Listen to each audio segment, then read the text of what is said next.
पूर्व सिक्कीममधील ऋषिखोला येथे आम्ही एका रिसॉर्टमध्ये उतरलो होतो.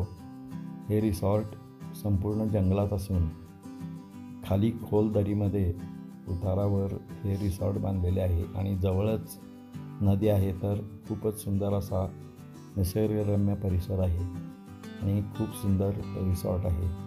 तर आम्ही इथे एक दिवस राहिलेलो होतो. जवळच नदी असल्यामुळे सकाळी आम्ही फिरायला गेलो होतो. त्यावेळी नदीवर देखील जाऊन आलो आणि सिक्कीममधलं हे अशा प्रकारचं वेगळं रिसॉर्ट आम्हाला अनुभवायला मिळालं.